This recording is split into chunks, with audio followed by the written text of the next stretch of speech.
Baik, Assalamualaikum warahmatullahi wabarakatuh. Halo teman-teman semua, bagaimana kabarnya? Alhamdulillah. Baik, pada hari ini kita akan mempelajari tentang fungi. Cara bacanya ini bukan fungi ya teman-teman, cara bacanya adalah fungi. Nah, teman-teman tahu kan apa itu fungi? Dalam bahasa Indonesia, fungi itu adalah jamur. Jadi kali ini kita akan mempelajari seputar tentang jamur. Apakah teman-teman sudah siap? Kalau sudah siap, baik, mari kita akan mulai.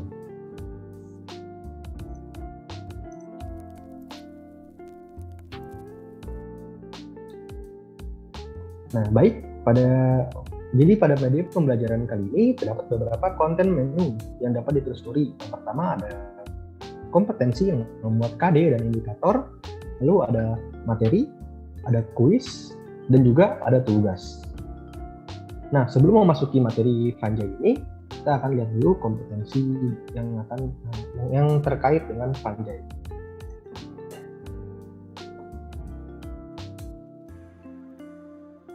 Nah, sebelum masuki materi, di sini ada kompetensi dasar dan ada nanti indikator pencapaian kompetensi. Berikut pada KD 3.7 adalah mengelompokkan jamur berdasarkan ciri-ciri, cara reproduksi, dan mengaitkan peranannya dalam kehidupan. Lalu pada KD 4.7 yang berisi menyajikan laporan hasil investigasi tentang keanekaragaman jamur dan peranannya dalam kehidupan.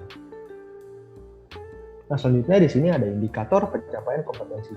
Di antaranya adalah mengidentifikasi ciri umum fungi, ada mengidentifikasi struktur fungi, ada mengidentifikasi kelompok fungi, menjelaskan daur hidup fungi, dan juga menganalisis peranan jamur dalam kehidupan.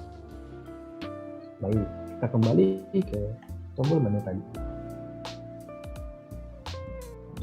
Nah, setelah kita mengetahui kompetensi yang akan kita terkait dengan materi pada hari ini, kita akan mulai masuk dalam materi. Baik, kita klik materinya. Nah, pertama-tama kita akan mengenal terlebih dahulu apa saja ciri-ciri dari fungi.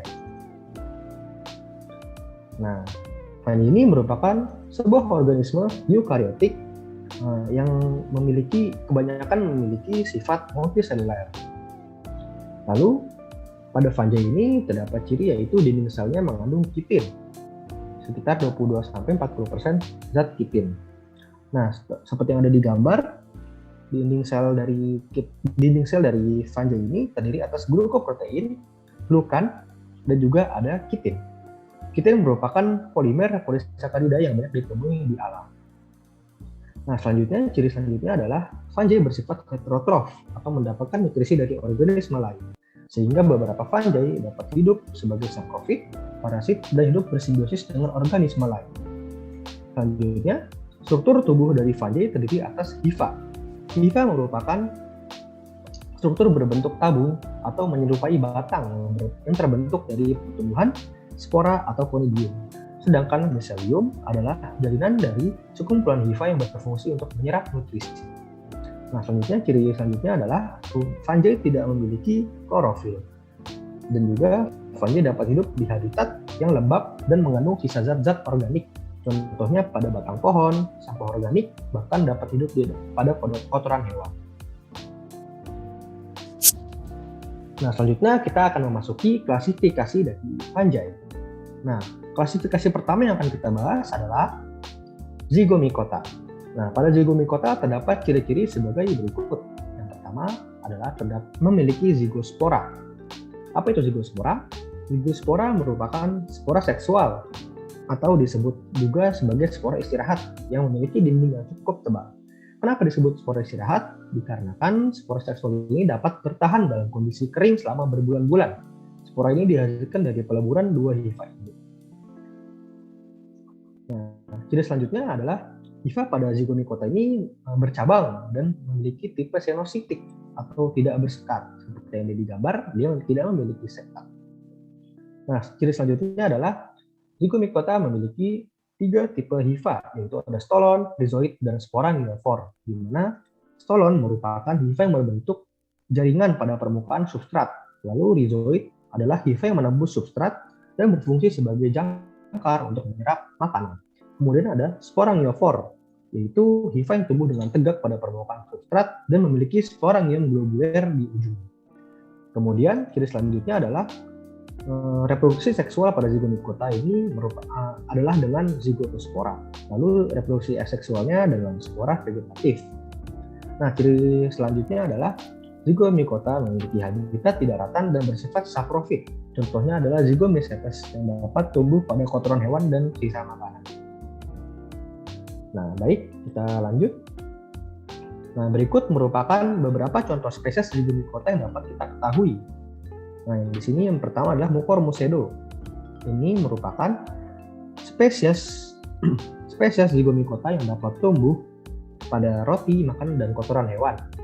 Lalu ada Beauveria bassiana yang merupakan spesies yang dapat menyebabkan penyakit pada serangga sehingga bersifat parasit. Lalu di sini juga ada Rhizopus nigricans yang merupakan spesies yang dapat tumbuh pada buah. Contohnya adalah pada tomat.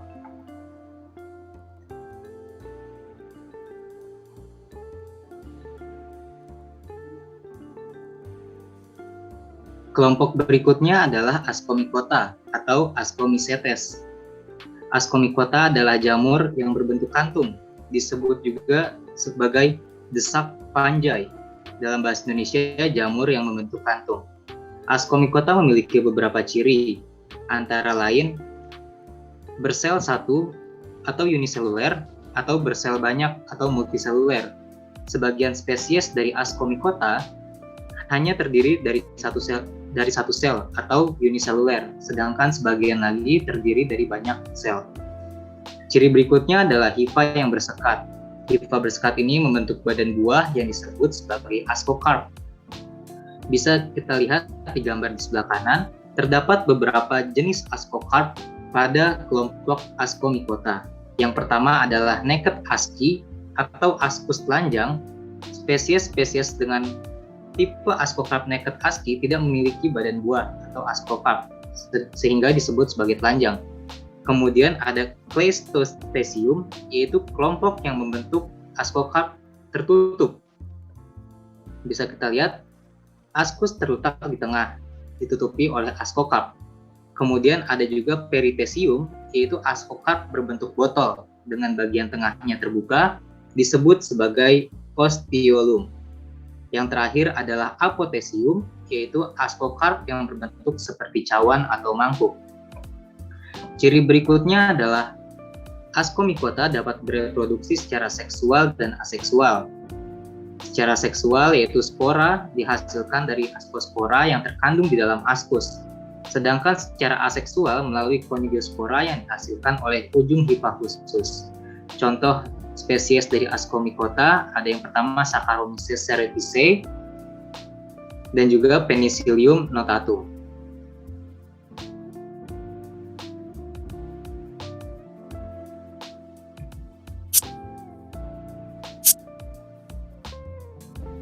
Kelompok berikutnya adalah Basidiomycota. Basidiomycota ini adalah jamur multiseluler yang berukuran makroskopis. Basidiomycota memiliki beberapa ciri. Yang pertama bersifat multiseluler, seperti yang tadi disebutkan, dia bersifat multiseluler sehingga memiliki ukurannya makroskopis. Ciri kedua adalah hifanya bersekat. Hifa bersekat ini dibedakan menjadi hifa primer, yaitu hifa yang berinti 1, dan hifa sekunder, yaitu hifa yang berinti 2. Reproduksinya dilakukan secara vegetatif dan generatif. Secara vegetatif dapat dilakukan dengan membentuk conigiospora yang memiliki satu inti haploid, sedangkan reproduksi generatif dilakukan dengan basidiospora. Basidiomycota memiliki basidiokarp, yaitu badan buah. Badan buah ini berbentuk seperti payung atau kuping. Beberapa jenis dapat dijadikan sebagai sumber makanan, sedangkan beberapa jenis lagi beracun. Nah, contoh yang beracun adalah Amanita muscaria. Bisa dilihat, jamur yang berwarna merah terang ini merupakan Amanita muscaria, salah satu spesies Basidiomycota yang beracun.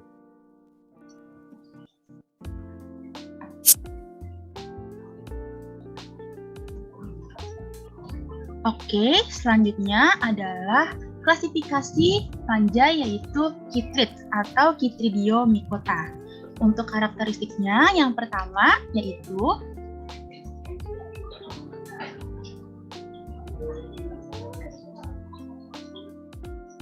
Habitatnya di danau, tanah, dan juga laut. Yang kedua, sifatnya yaitu saprobik pada sisa tumbuhan yang membusuk. Nah, untuk yang ketiga, sifatnya yaitu parasit pada protista, jamur yang lainnya, tumbuhan, dan juga hewan. Selanjutnya, hampir semuanya ini berflagel yang disebut dengan zoospore. Nah, untuk bentuknya seperti ini ya. Oke, selanjutnya, dinding sel ini terbuat dari kitin. Kemudian, beberapa membentuk koloni dengan hifa atau sebagai sel tunggal yang bulat bentuknya. Untuk contoh spesiesnya, ini ada dua ya. Yang A, Chytriomyces hyalinus, dan juga yang B, Obelidium mucronatum.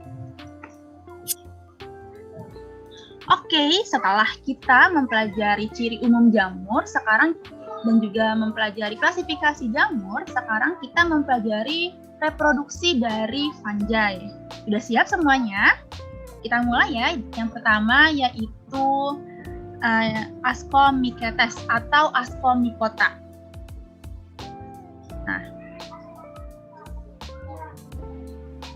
Untuk Ascomycetes ini dapat bereproduksi secara seksual maupun aseksual.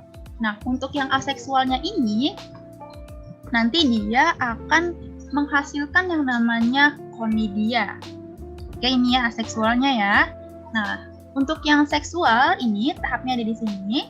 Tahap pertama yaitu dia akan menghasilkan hifa khusus. Kemudian conidia dari mating yang berlawanan, ini ya negatif, tandanya akan melakukan fungsi dengan mating type positif di sini. Nah, atau disebut juga dengan plasmogami. Nah, kemudian nantinya plasmogami ini akan menghasilkan hifa yang dikaryotik. Nah, ini ya, nih hifa dikaryotik. Kemudian hifa dikaryotik ini akan menghasilkan banyak askus yang dikaryotik. Nih, askus dikaryotik. Kemudian setelah melakukan plasmogami, yaitu tahap selanjutnya adalah karyogami, yaitu penyatuan inti. Nah, karyogami ini terjadi di setiap askus dan menghasilkan nukleus yang sifatnya itu adalah diploid. Sebelumnya kan ada warna merah sama warna biru. Setelah mengalami karyogami, penyatuan inti maka menjadi warna ungu dan artinya itu sifatnya diploid. Kemudian, setiap inti diploidnya ini nantinya akan membelah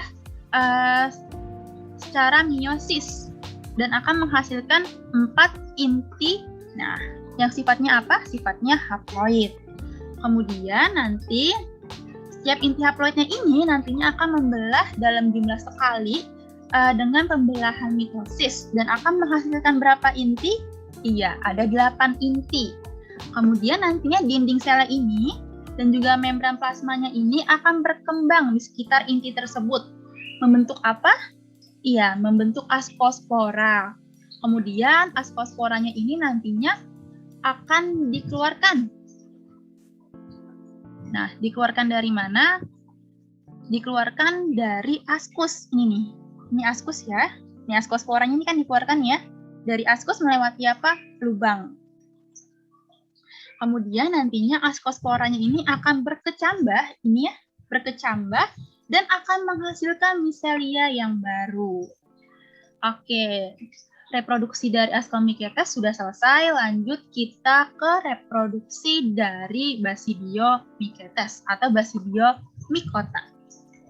Nah, tahap yang pertama yaitu sama, dua micelia haploid dari jenis yang berbeda akan melakukan apa? Ya, plasmogami, yaitu dari berbeda ini ya. Ini type-nya positif, yang ini type-nya negatif. Kemudian akan terbentuk yang namanya miselium yang dikaryotik sifatnya. Nah, lalu jika lingkungannya ini mendukung seperti adanya hujan atau perubahan suhu, maka akan menginduksi miselium dikaryotik untuk membentuk apa? Membentuk basidiokarp. Nah, lalu gills dari basidiokarp ini nantinya akan dilapisi oleh sel yang dikaryotik terminal yang disebut dengan apa? Disebut dengan basidia. Jadi nanti basidiokarpnya ini dilindungi ya atau dilapisi oleh basidia. Oke. Oke, selanjutnya terjadi yang namanya karyogami, yaitu penyatuan inti. Di mana? Di setiap basidiumnya. Nah, setelah menjadi karyogami, maka akan terbentuk inti yang diploid. Nih, intinya diploid ya. Kemudian setelah mengalami karyogami, mengalami meiosis. Nah, setiap inti diploidnya ini nantinya akan berkembang.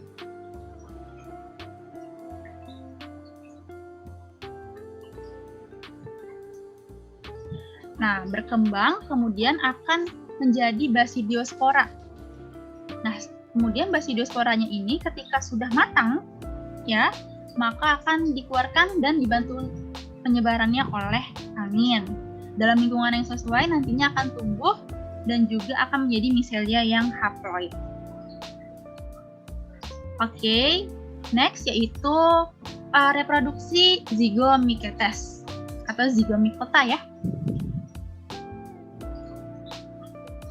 Nah, miselia dari berbagai jenis mating yang berlawanan seperti reproduksi sebelumnya itu positif negatif akan melakukan plasmogami. Kemudian terbentuklah yang namanya zygosporangium yang mengandung beberapa inti haploid dari kedua induknya. Lalu zygosporangium itu nantinya akan berkembang menjadi lapisan kasar yang berdinding tebal yang dapat menahan kondisi yang keras atau kondisi yang ekstrim selama berbulan-bulan. Nih ya. Nih. Ada lapisan tebal. Kemudian nantinya ketika kondisinya sudah menguntungkan, maka terjadi namanya proses karyogami, yaitu penyatuan inti. Kemudian lalu terjadi proses pembelahan meiosis. Lalu zygosporangium ini akan melakukan germinasi. Nah, menjadi sporangium pada tangkai pendek. Lalu, sporangium ini akan menyebarkan spora haploid yang beragam secara genetik. Nah, ini ya. Nah, lalu nanti spora berkecambah dan tumbuh menjadi miselia yang baru. Miselia juga dapat bereproduksi dengan aseksual, dengan membentuk sporangia. Ini sporangia yang akan menghasilkan spora yang identik. Dan sifatnya itu juga haploid.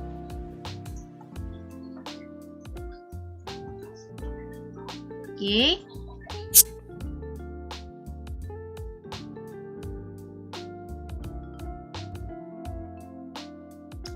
Baik, selanjutnya adalah simbiosis dari jamur atau fungi.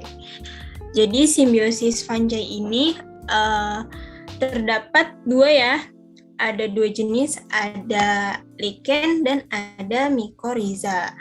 Yang pertama akan kita bahas terlebih dahulu adalah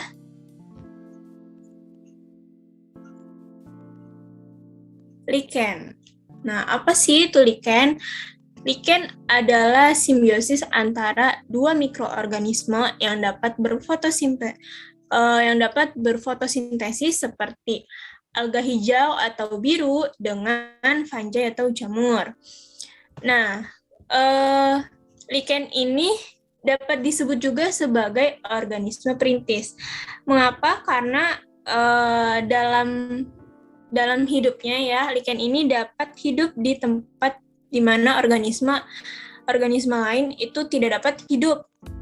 Jadi misal saat di mana tidak ada kehidupan gitu ya, misal bekas gunung berapi gitu, yang mana tumbuhan pada mati semua. Nah, yang pertama kali tumbuh yang baru gitu adalah lichen.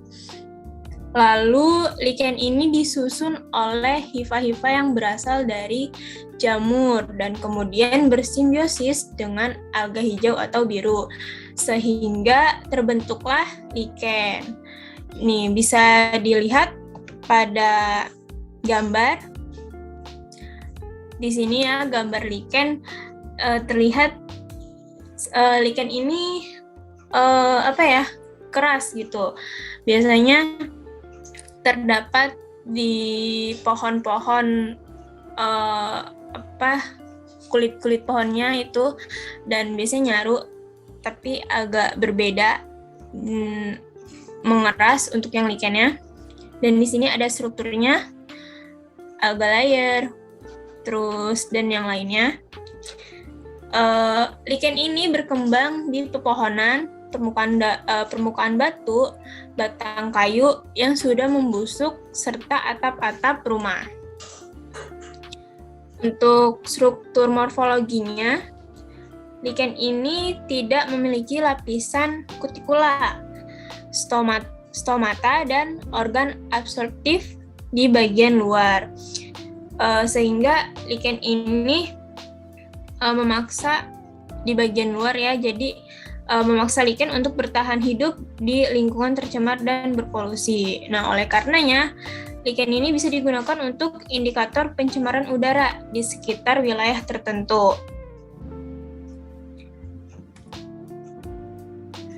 Nah, selanjutnya adalah simbiosis jamur, yaitu mikoriza ya. Jadi mikoriza ini merupakan bentuk hubungan simbiosis mutualisme antara jamur atau fungi dengan perakaran tanaman tingkat tinggi. Bisa dilihat dari gambarnya. Di sini ada tumbuhan tingkat tinggi dan di bawah perakaran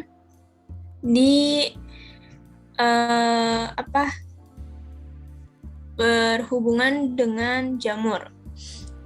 Nah, mengapa bersimbiosis mutualisme? Karena keduanya ini saling menguntungkan. Bagian dari sisi tanaman ya, dia meningkatkan penyerapan air dan mineral, sedangkan dari sisi jamurnya itu mendapatkan nutrisi dari tanaman. Sehingga mikoriza ini memiliki peran untuk menjaga ketahanan suatu ekosistem, stabilitas tanaman, dan pemeliharaan keragaman biologi. Mikoriza ini dibedakan menjadi dua, ada ektomikoriza dan ada endomikoriza. Ektomikoriza itu jika hifa jamur hanya hidup di daerah permukaan akar tanaman, seperti pada jaringan epidermis. Lalu yang endomikoriza jika hifa jamur ini menembus akar hingga masuk ke jaringan korteks. Nah, selanjutnya ada peranan dari jamur-jamur.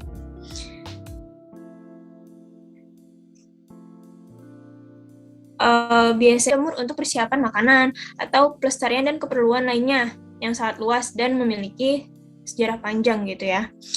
Nah, jamur juga diproduksi dalam pertanian. Untuk mengumpulkan jamur ini sebagai industri yang besar di berbagai negara, dan karena kapasitas kelompok ini untuk menghasilkan berbagai besar produk alami dengan antimikroba, aktivitas biologis atau lainnya, banyak spesies yang lama digunakan ini atau sedang dikembangkan ini untuk industri produksi antibiotik, vitamin, anti kanker, dan obat-obat lainnya. Nah, di sini ada dari keuntungannya, juga ada peran dari kerugiannya. Kita lihat untuk yang keuntungannya, terdapat jenis-jenis jamur yang memiliki keuntungan. Nah, di sini ada jenis jamur merang, kemudian Rhizopus, mohon maaf di sini ada kesalahan tulisan. Benar. Dan Mucor, yang mana sebagai bahan makanan industri untuk pembuatan tempe dan oncom. Kemudian ada Saccharomyces, yang mungkin tadi sudah disebutkan juga sebagai industri keju, roti, dan bir. Kemudian ada yang lain sebagainya, dan masih banyak lagi. Untuk kerugiannya, ada jenis dari Vitium, kemudian Phytophthora, Estan ya, untuk penyakit pada daun tanaman kentang, albugo, pneumonia, dan lain-lainnya. Oke, kita balik ke halaman. Nah, baik. Setelah kita sudah mempelajari materi mengenai fungi, sekarang kita akan mencoba untuk menguji pemahaman kalian yaitu kita ada kuis. Nah, baik, mungkin untuk ini kita pencet dulu, kita klik dulu kuisnya, tombol kuisnya.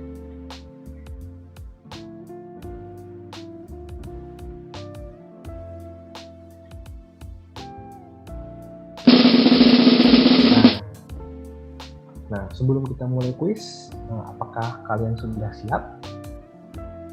Jika kalian sudah siap, mari kita coba untuk mengerjakan kuisnya. Kita mulai dari soal yang pertama. Nah, sekarang pada soal yang pertama, saya bacakan soalnya ya. Di sini ada di antara pilihan jawaban berikut yang bukan merupakan ciri pada zigomikota adalah. Nah, kira-kira jawabannya apa ya? Nah, mungkin kita coba dulu jawab memiliki zigospora. Oh, ternyata salah. Mungkin karena kita kurang teliti dalam mengerjakan. Baik, kita coba lagi. Kira-kira jawabannya apa ya? Mungkin hifa bersekat. Oh, kenapa jawabannya hifa bersekat? Karena hifa bersekat ini pada zigomikota ini memiliki tipe hifa yang senositik atau hifanya ini bercabang dan tidak bersekat. Nah, baik, kita lanjut pada soal selanjutnya. Nah, selanjutnya di sini terdapat gambar struktur dari zigomikota dan ada nomor di masing-masing bagian struktur pada tubuhnya. Nah, berdasarkan gambar yang ditunjukkan oleh nomor 1, bagian tersebut adalah, mari kira-kira jawabannya apa ya? Mari kita coba jawab. Mungkin jawabannya stolon ya. Oh, ternyata salah. Mungkin karena kita kurang teliti dalam menjawab. Mari kita coba lagi. Nah, mungkin jawabannya adalah sporangium.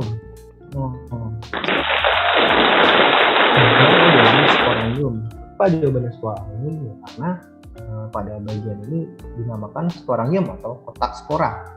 Kotak spora ini merupakan tempat dari pembentukan spora pada zigomikota. Baik, soal selanjutnya.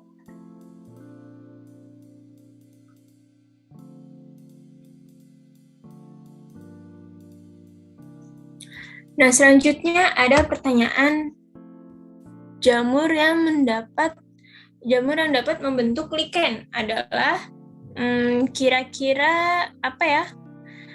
Mari coba kita Oomycotina.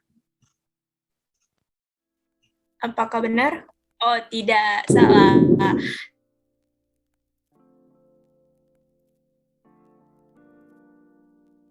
Jawaban yang dapat membentuk lichen adalah kira-kira apa, teman-teman? Ascomycotina. Jadi, apa nih? Fungi jenis tertentu dapat bersimbiosis dengan alga uniseluler membentuk lichen. Simbiosis ini bersifat menguntungkan ya. Biasanya ini antara anggota dari Ascomycota dan Basidiomycota dengan alga hijau dan cyanophyta. Oke, kita next. Ada apa selanjutnya? Pernyataan benar atau salah? Dari pernyataan Rhizopus adalah jenis Rhizopus adalah jamur yang berguna sebagai fermenter dalam industri seperti keju, roti, dan bir. Apakah pernyataan ini benar atau salah? Coba kita jawab benar. Oh, tidak, ternyata salah. Pernyataan ini salah. Jadi, apa ya? Oh, maaf. Pernyataan ini salah untuk dibenarkan. Jadi, yang benar jawabannya adalah salah. Jadi, pernyataan tersebut salah karena spesies dari jamur Rhizopus ini bergunanya untuk pembuatan tempe. Sedangkan untuk pembuatan keju, roti, dan bir ini adalah keju dari Saccharomyces, gitu teman-teman. Oke, kita next aja.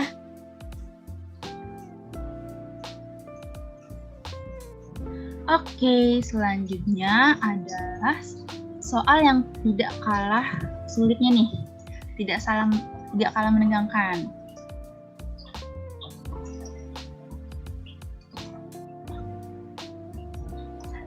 Dibacakan dulu ya.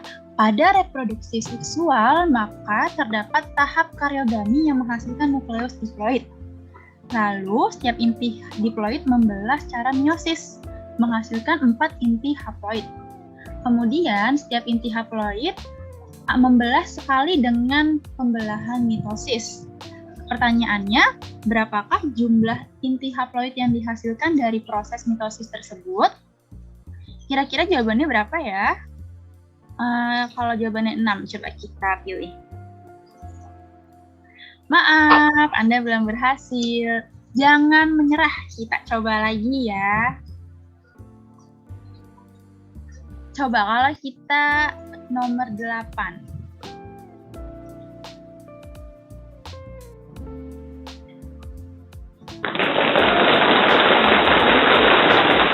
Jawabannya adalah nomor 8, terbentuk 8 inti ya. Oke, selanjutnya.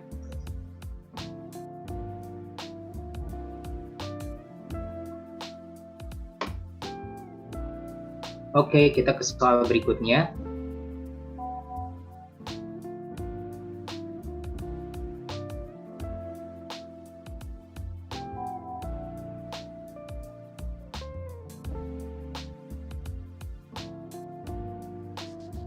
Ya, soal berikutnya yaitu berikut merupakan ciri dari kelompok Ascomycota kecuali, karena ada kecuali artinya mana di antara pilihan berikut yang bukan merupakan ciri dari Ascomycota. Oke, pertama, apa Ascomycota tidak uniseluler dan multiseluler? Kata salah. Ascomycota bersifat uniseluler dan multiseluler. Kemudian, apa Ascomycota tidak semua spesies menguntungkan? Ya, ternyata benar. Jawaban yang benar adalah semua spesiesnya menguntungkan. Ini salah, ini bukan merupakan ciri dari kelompok Ascomycota. Karena tidak semua jamur Ascomycota bersifat menguntungkan. Beberapa dapat menyebabkan dampak yang buruk bagi kesehatan.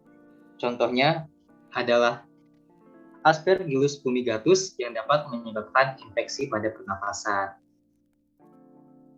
Kita ke soal berikutnya. Ya, berikutnya adalah tentang Amanita muscaria. Amanita muscaria ini merupakan salah satu jamur yang tidak dapat dikonsumsi. Ia memiliki tubuh buah berwarna merah terang dengan bintik putih. Amanita muscaria masuk ke dalam kelompok jamur. Nah, tadi ini udah ada nih di pembahasan. Kita coba, apa Amanita muscaria masuk ke Zygomicota? Oh, salah. Apa masuk ke Deuteromycota?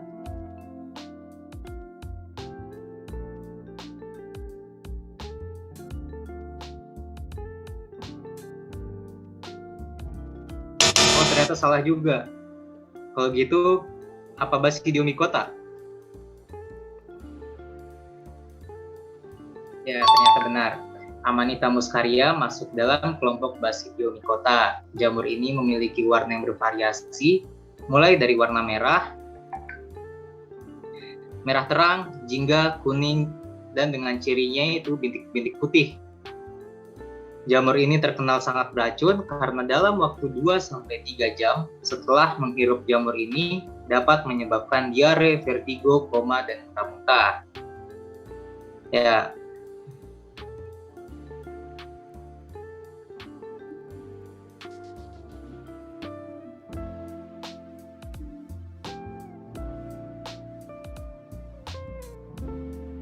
Ya, kita sudah membahas materi, sudah mengerjakan kuis, berikutnya ada tugas. Apa tugasnya? Tugasnya adalah membuat infografis mengenai peran panjai di kehidupan.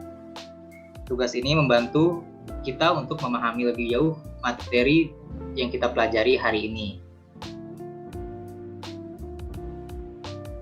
Ya, telah selesai pembahasan materi mengenai panjai atau jamur hari ini. Kita juga sudah menjawab beberapa soal kuis. Semoga materi hari ini dapat bermanfaat dan diingat dengan baik. Sampai jumpa di pertemuan berikutnya. Terima kasih.